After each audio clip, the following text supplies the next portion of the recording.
Thank you, Nancy and Crystal, for inviting me here to share today. Thank you especially, Crystal, for choosing a much younger photo of me to have on the screen today. I walked in and she showed me that and said, I hope this is okay. I said, yeah, I was a bit younger then. But I am here today to share with you one of the greatest atrocities to mankind ever, the Holocaust. And I'm going to do that through a journey of a young man named Abram Korn and his story, which is called Abe's Story. The Holocaust was the mastermind of Adolf Hitler. Adolf Hitler was a brilliant man. Adolf Hitler was a demented man. And he had a plan to create a master race, a race of people who would be superior to everyone else, a race of people who were fair-skinned, light eyes, light hair, Anglo-Saxon Protestant.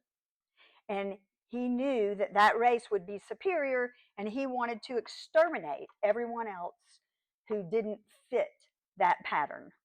So there were many groups that he persecuted against. There were gypsies and mentally handicapped and physically handicapped. The Jewish people were the largest group that he was persecuting against. And at this time, they were forced to wear either armbands or patches on their clothing with Jewish stars that told everyone who they came up against or passed by that they were Jews. There were laws in place at the time of the beginning of the story in the late 1930s where Jewish people could not walk on the same sidewalk with German soldiers or Nazi SS officers. They had rules about who they could and could not do business with. And this is when the persecutions began. So our story begins in 1939, and Abram Korn was 16 years old, and he lived in a small town called Lipno, Poland. And this is a picture of him. They were from an esteemed line of Hasidic Jews, which are an upper dynasty in the religion. The most religious Jews, and they were very well respected both religiously and in their community. They owned a small lumber yard in Lipno, Poland. I think we know about a lumber yard close to us out here in Columbia County, and they were well respected. But they knew that something was happening, and on the first day of World War II, 1939, Abe's town of Lipno was bombed by the Nazi Luftwaffe, which was the Nazi Air Force. The Nazis came in and they began going into people's homes and businesses and taking valuables and possessions. They even went into their lumberyard and gave them a receipt. So they truly believed that they would get their business back, but they didn't know what was going to happen to them. So Abe's parents, he had both parents and two younger sisters, and they were going to pack up and go to the next town where their grandparents had a vacation home. And Abe's father told him to find someone to look after what was left in their home. Whatever was left behind in their home that the Nazis hadn't taken or that they had tagged as their belongings. And he couldn't find anybody to do that. Friends, people that worked for them in their business, no one would help him. And they said, Abe, we love you, we respect you and your family, and we are grateful. But we can't risk our lives or our families by being caught helping a Jew. And this is what they were faced with. So he went to the next town and caught up with his family. And shortly after that, they received information that they were being taken away to their first ghetto. And their first ghetto was called the Kutno Ghetto. And they were brought to a place which had walls all around it, and they went inside an empty building which just had a floor and walls. And they soon learned that they were in an abandoned sugar factory. And they were told, this is your new home, find a place to live. So families gathered together in different areas, no furniture again, just a floor. And this is how they lived. They waited in line for food, where they received rations from the German army. And their ration may have been for the day a raw potato or a piece of stale bread, maybe some thin, watery soup or cold coffee. And Abe was the type of guy, even as a teenager, who would always share what he had. If it was just one piece of bread, a piece of that with others who he felt were in worse need. They had another line for water, and it wasn't a faucet or a fountain like we're accustomed to today, but a water pump that was extremely difficult to pump. And after our people are being starved and dehydrated, they're beginning to grow very weak. And they waited in line sometimes hours for the water just to get a small cup of water. And when he made it to the front of the line, he stayed and he pumped for people who were weaker than he was. And I tell you that just to tell you, at his young age, this was the type of heart that he had and the type of person that he was. They had a open pit that they were to use for a toilet. And there were no features for sanitation. So as you can imagine, we have people that are malnourished and dehydrated and weak and beaten, because that's how they got them to work, was to beat them. And they have unsanitary conditions. So the ghetto became infested with insects, with lice, with rodents, just spreading germs, and typhus spread throughout the ghetto. So as people were dying, they just took their bodies and stacked them up off to the side, the way that we might stack wood for our fireplace or for a campfire. Well, after about a year, at 17 years old, Abe decided, I can't live like this anymore. If we stay here, we're all going to die. So he had a watch that he had somehow smuggled in, and his sisters had found some sugar sacks that they had hooked into a pretty little rug. And he had a friend who found a guard who was willing for a bribe to look the other way for them to escape. And I'd like to share a passage with you from his book about his escape. Even more trying than facing death itself was facing my parents and sisters with the news that I was planning to escape. I shall never forget my mother sobbing and saying to me, "Son, mine, Abe, listen to me. Do you think you are different or better than us? Don't act in this selfish way. You should want to stay with your family and share the same fate with us. What will befall us will, with God's will, befall you too. Don't be selfish. Don't desert your family." My mother convinced almost everyone that she was right, even me. My father had the courage to think differently and logically. After reflecting on the problem that confronted us all, he said, "Do you want Abe to stay here and die, God forbid, with us?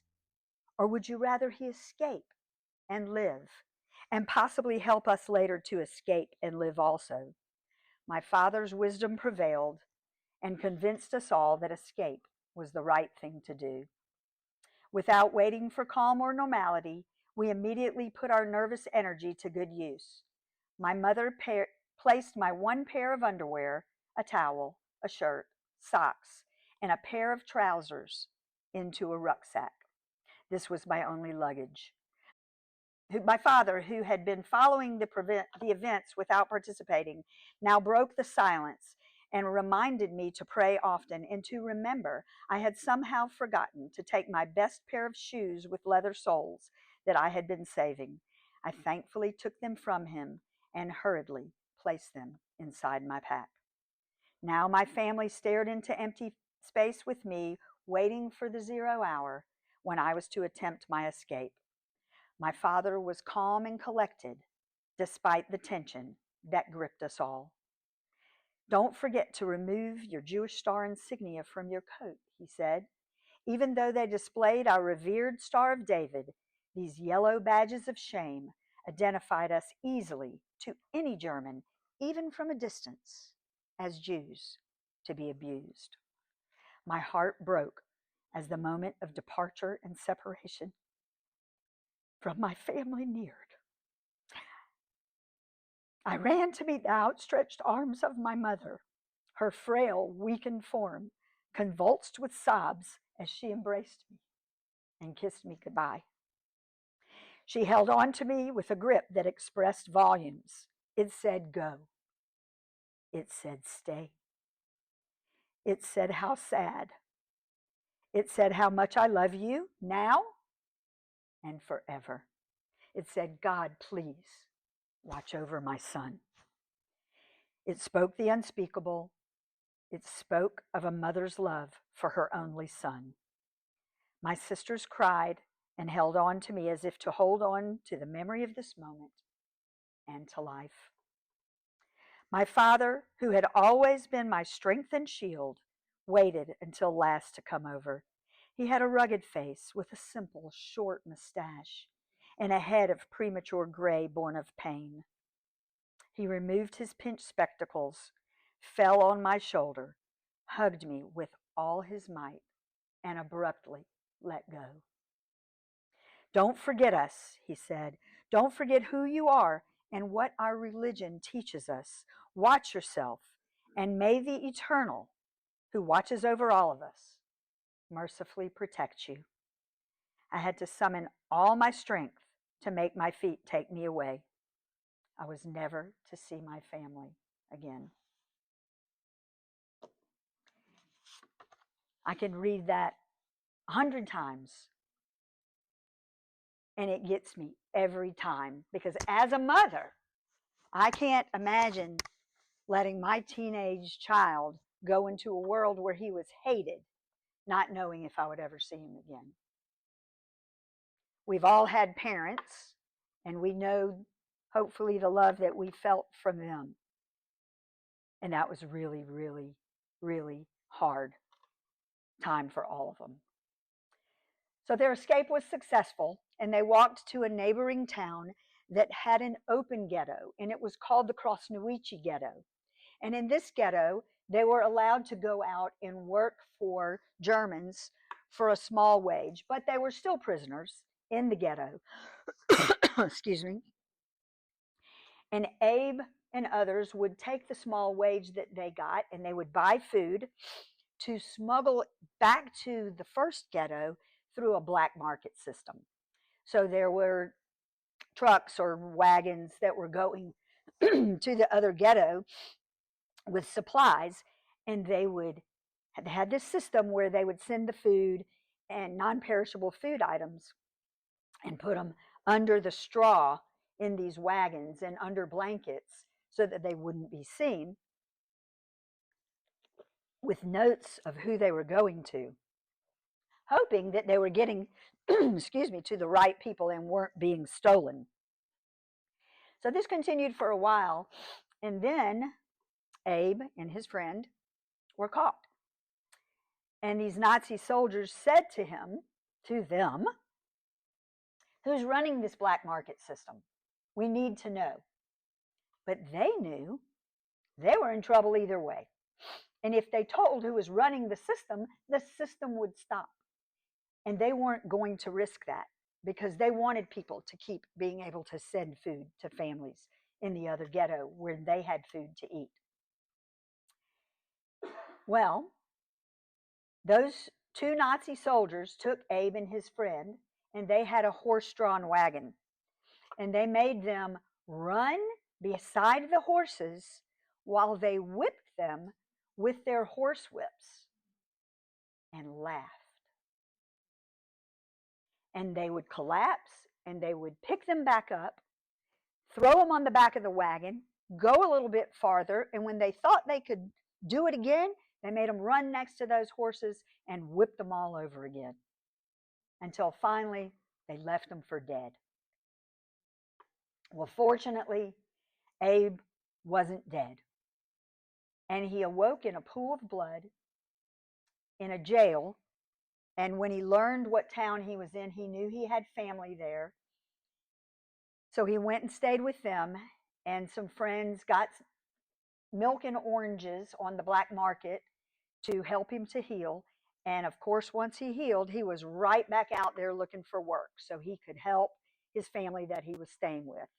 And after a time, he came back, and there was a note on the porch that said, "We love you, but we can't take care of our own family, and we can no longer take care of you."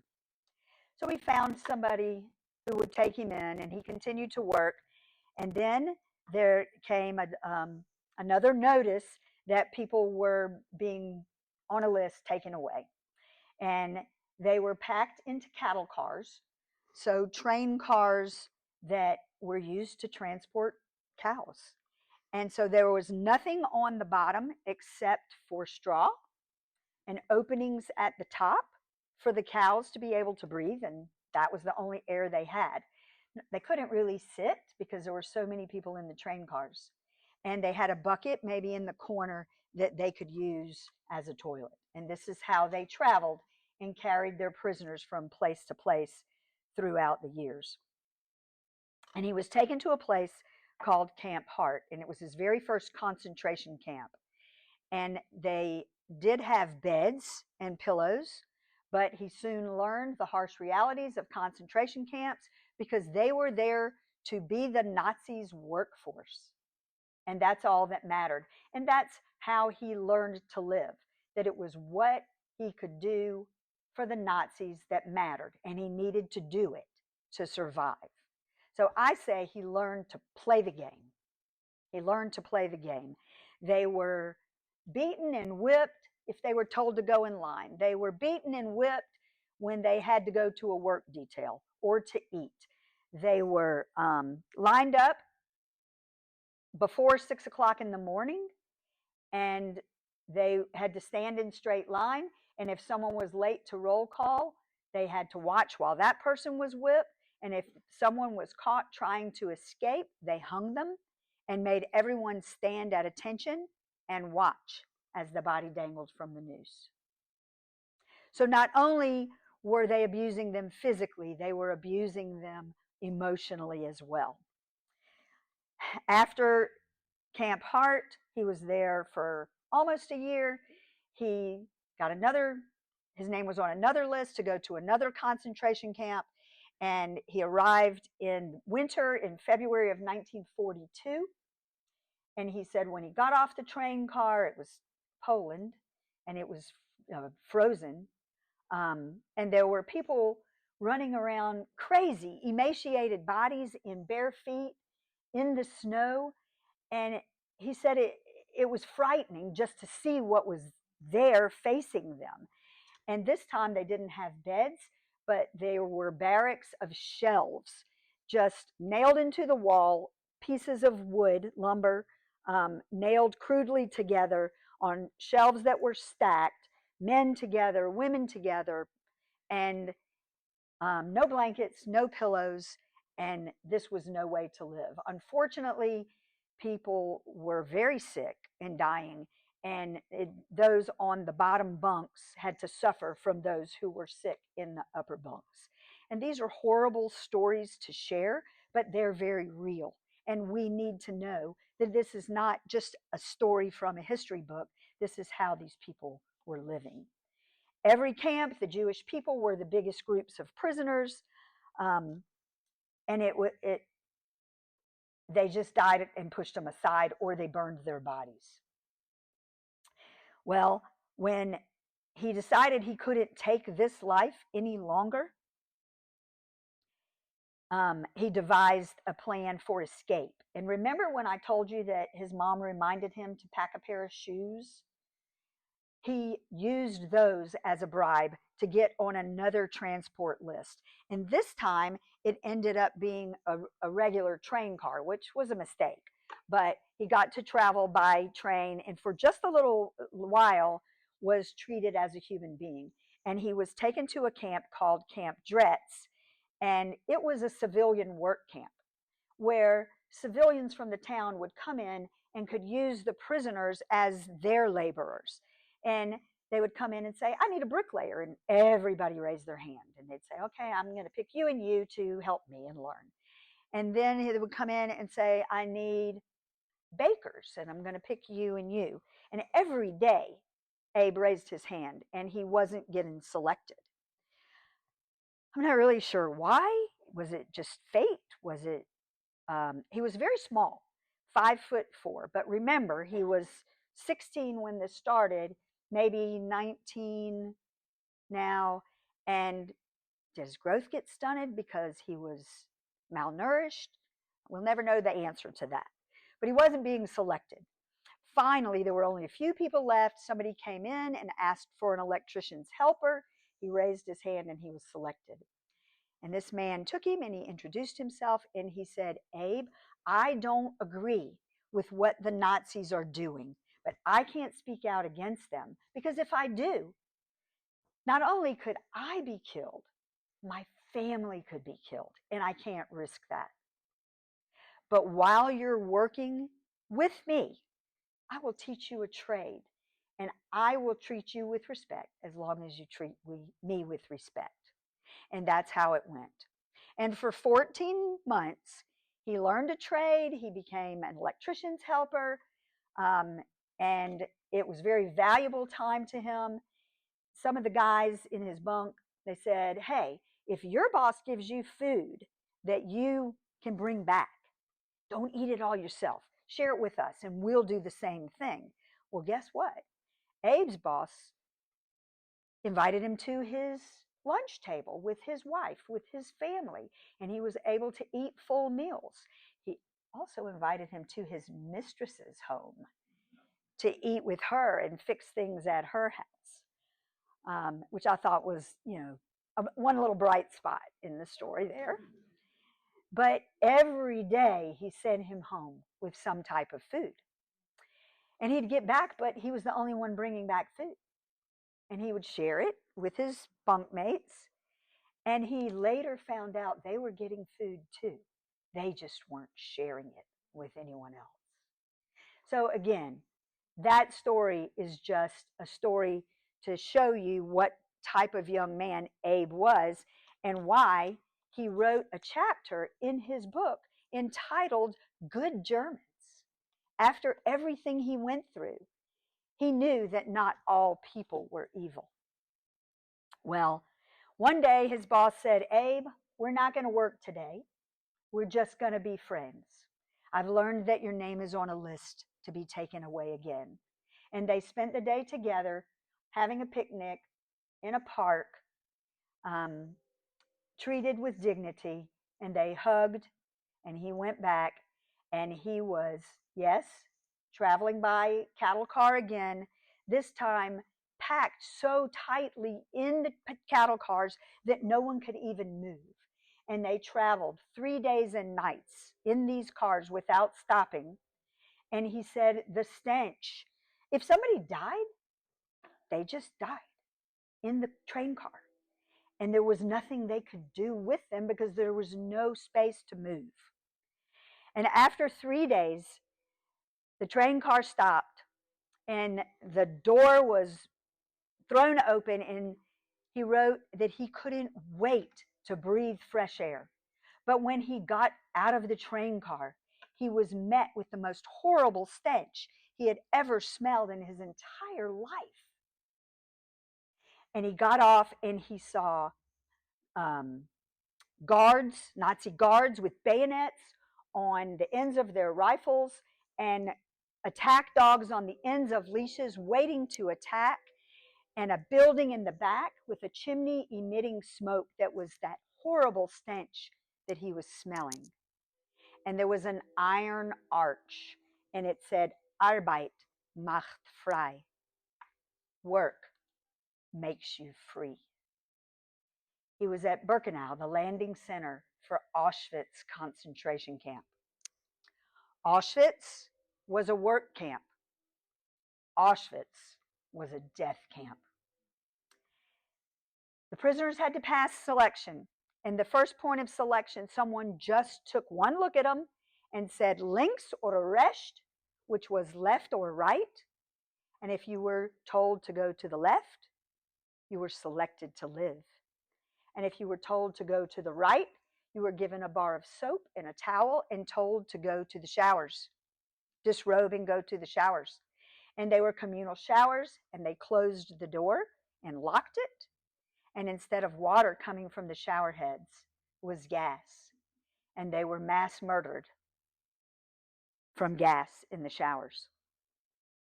The building in the back that was emitting the smoke and the horrible smell was a crematorium where they were taking the dead bodies and stacking them and shoving them in the ovens so that they could burn anything that anybody could see. The second point of selection was a tattoo station. And oftentimes, Jewish prisoners that had to be the tattooist, which was against the Jewish religion to mar your body from the Old Testament. And Abe was given his new name. He had a triangle, which showed him as a Jewish prisoner, and then a number, 124157. And he was no longer Abe Korn, but prisoner number 124157. And the next point, they were given a prison uniform, and that was the only clothes he had to wear from then out. Auschwitz was a horrible, horrible place. The living conditions were abominable.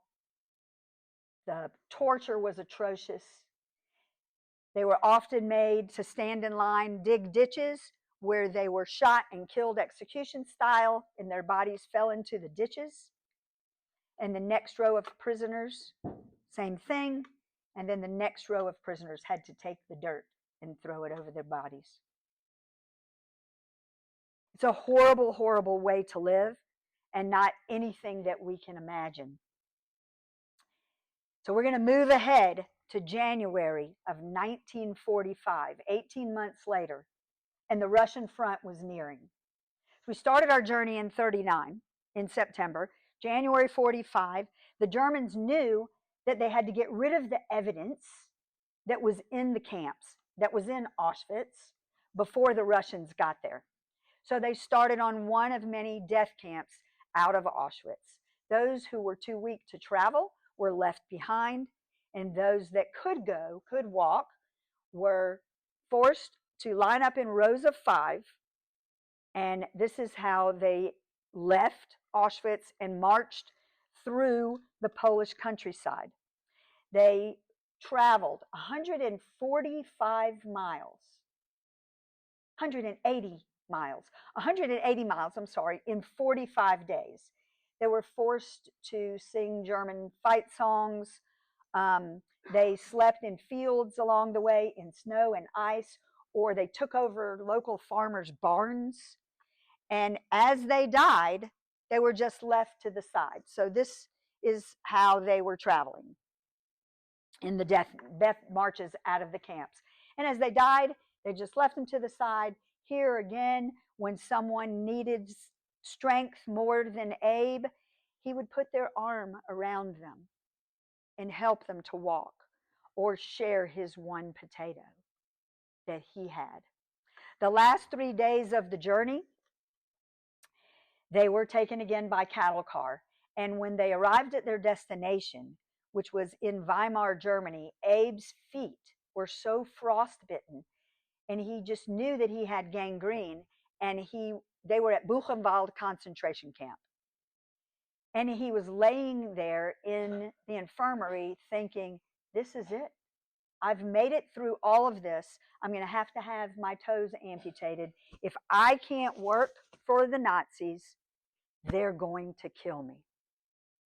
And now I'd like to share a passage from his book again from this particular time. On the afternoon of April 11th, 1945, I was resting in my barracks. My body was extremely weak from fighting off my foot infection without nourishment or medical attention. I heard something I couldn't quite believe. I raised my head to listen. Was it my imagination? Was I losing my mind? I heard singing. The singing became louder and louder and more distinct. The huge barracks stable door swung open. I finally believed my ears because my eyes saw a sight I shall never forget. I beheld a miracle. Some of the same German SS officers whom we had taken orders from but moments before marched into our barracks with their hands and bodies bound by rope. My fellow prisoners were pricking them and goading them with the officers' own rifles and bayonets, and they shouted to those Nazi officers, "Aren't you proud of your accomplishments?" as they pointed to the half-dead bodies that lay on the wooden shelves on our barracks. Fear replaced German pride and authority. With this wonderful turn of events, we saw German SS officers cringing before former Jewish prisoners, and they must have asked themselves, what will the future bring for us now? Behind the singing prisoners came the American soldiers. It was unbelievable, but it was true. We had done everything in our power to stay alive long enough to see the miracle happen. Despite so many designed traps to annihilate us, we were finally seeing the miracle happen. The American soldiers stood there like giants in their net-covered helmets and camouflage uniforms. Seeing them look upon us with heart and feelings turned the clock back to my childhood. I was human again. They assured us everything would be all right. Liberation from the American Army on April 15, 1945 at 3:15 p.m. See the clock on the very top? It today still says 3:15. Abe was a free man. He had lost 5.5 years of his life and later learned that he lost his entire family. They were killed in the very first ghetto. They were put into a paneled truck, and a rubber hose was put into the exhaust pipe, and they were killed by carbon monoxide poisoning. He didn't find that out until much later, but that's what happened to his family.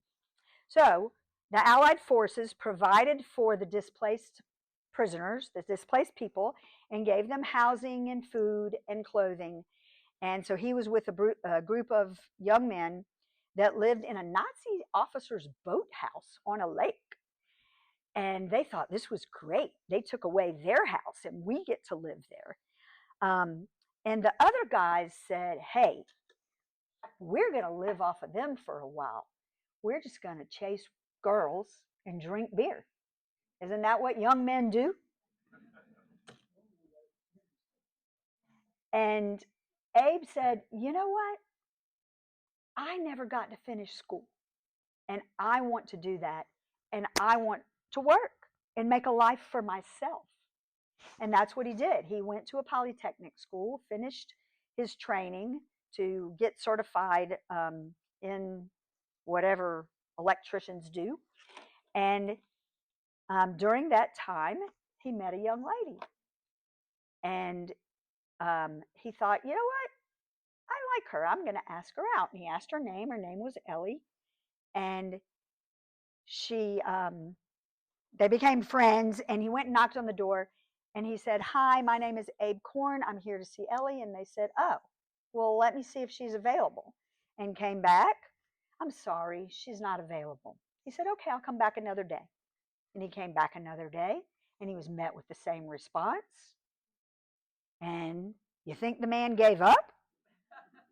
He came back another day. And this time she thought, I'm going to go out with this guy and get rid of him. Okay, now she was German. So here he is, Polish Jewish in Germany. This girl was German and blonde hair and green eyes, all of the things that he lost his family to that train of thought. But he thought, you know what? I think God would know I deserve some happiness. So they started dating and he fell in love with her. And he said, Ellie, I love you. Will you marry me? What do you think she said? No. She said, I'm going to marry somebody tall, blonde, and German. Oh my goodness. What a slap in the face to him for what he'd been through. Did he give up? Nope. He said, okay, we'll just continue to date. And they did. And she said eventually, you know what, Abe?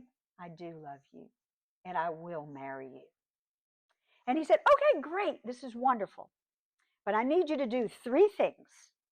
One, we are going to have to move to America because I can't stay here. The Americans saved me. I want to go to America. Number two, I need you to convert to Judaism. Number three, when we have children, and yes, we will have children, I need you to raise them in the Jewish faith. And these things are important to me. And she agreed. So here's their wedding photo. And they married. And there was a family from Augusta, Georgia, the Schweitzer family, who had immigrated earlier to Augusta, Georgia.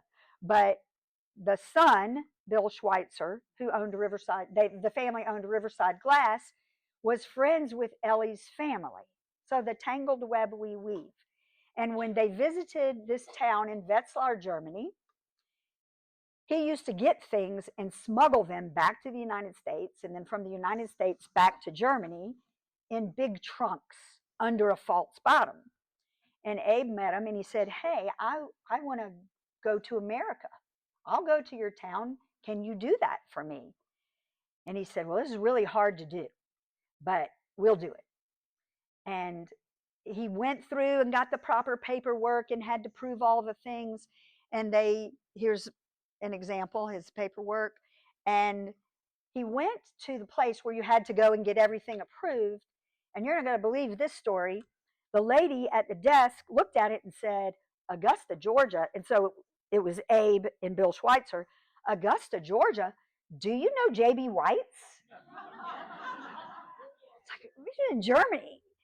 And he said, yes, that's where we shop, at that department store, J.B. White's. So if you're native Augusta, you know J.B. White's.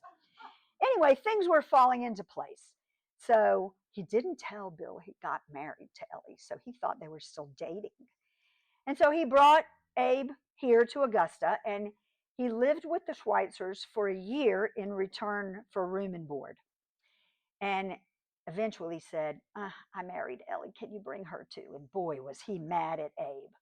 But what a smart man. So after a year, he then had to go out and find a job on his own. And this was while he was working here. And he walked up and down Broad Street, Augusta, and he ended up finding a job at a place called Agnes Tire Shop. And it was owned by Jack and Agnes Platzblatt, who were another mixed marriage religiously. Jack was Jewish, and Agnes, who was called Aggie, was Catholic. And so it just seemed meant to be. And they were not able to have children of their own. So Abe started working for them, delivering parts on a bicycle, and then worked behind the counter. Then they changed the name to Agnes Auto Parts. And then Abe worked so hard and was so smart and helped grow the business. And they eventually moved it to South Augusta on Milledgeville Road. And it became a wholesale distributor of auto parts, only selling to auto parts stores. Jack died. He kept running the business for Aggie, who was merely just the owner of the business. And then Jack died in '63. And then Abe and Ellie started having children. And then Aggie built a house across from the Augusta National. And Abe and Ellie built a house across the street. So these were like their children. And Aggie was like Abe's mom. And the children, these were their godparents. The children became their godchildren, like grandparents, since they didn't have any. And in 1971, Aggie passed away from cancer, and Abe became the owner of Parts Warehouse Company. And he achieved the American dream, didn't he? and he died 1 year later. But not before he achieved the American dream. And that's Abe's story. Diffuse pulmonary interstitial fibrosis, which they believe, at Auschwitz, one of his work details was working with roofing and tearing down buildings which had asbestos in them. There was ash from the crematorium in the camps. So that's what they thought, but there was no cure. And what fate couldn't do in 5.5 years, an illness killed him in just a few short months. 49 years old. And Ellie was 47 with 3 children, aged 19. And then Joseph Korn, who was named for Abe's dad. The next one was 16, Jack Korn, who was named for Jack Platt, that's right. And the third one was 10 years old, and her name was Helen. And that's me. Abe Korn was my dad. And I only had him for 10.5 years. But he's the greatest man I've ever known. And I learned from him in the way that he lived his life and in the way that he shared with others how to live my life. And I learned more than I could have learned from anyone else in a lifetime. And from their marriage and the support they gave each other and the way they helped people go into business by loaning them inventory without making them pay. And just by always sharing. And I'm proud to have been his daughter. So I thank you for allowing me to share his story. I would love to spend some time answering your questions if you have them.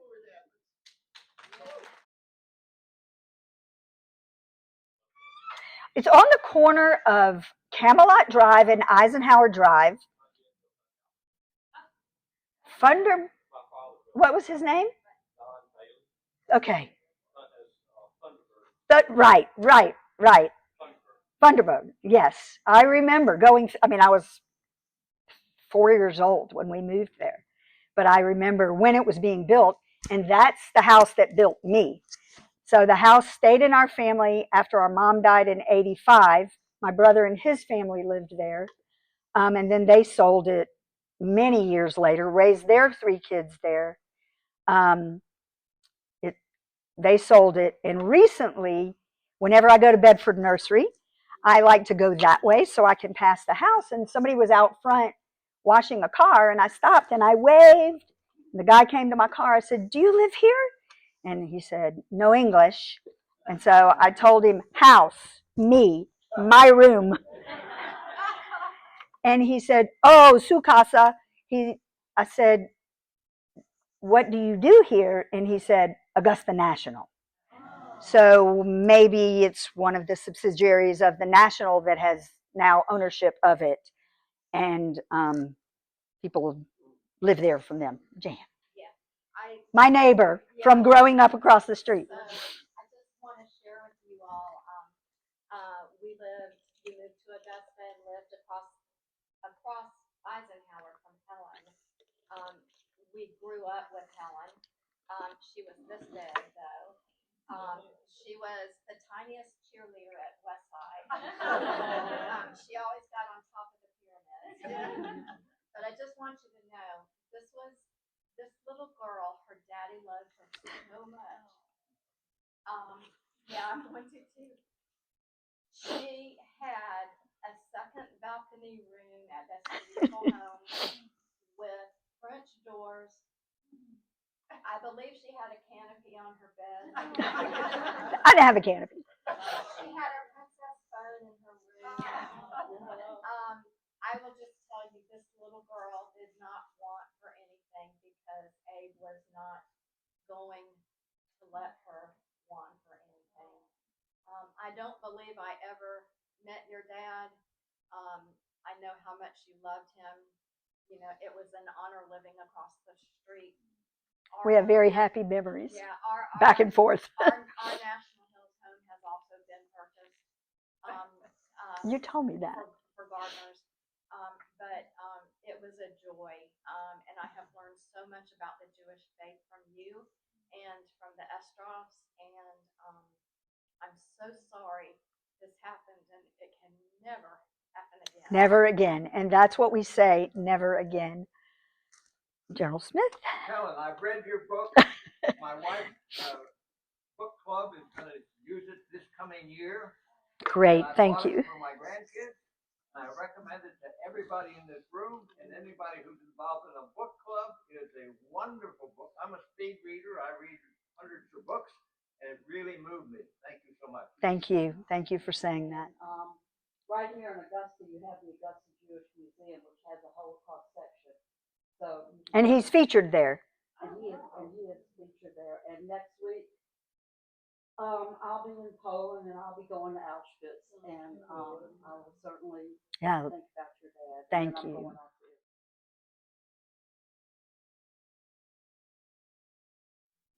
They didn't, and that was the way they wanted it to be. They didn't. People did not know what was really happening. My mother's brother was drafted into the German army, not in the Nazi regime, just as a soldier in the army. He was drafted, and he was killed. So, I mean, there was just, you know, that Dad overlooked all of this, you know. All right, one closing comment. One closing comment. Life is short. We don't know what tomorrow brings. Please tell the people that you love them, people that you love them every opportunity you get. So thank you. I love you for being here.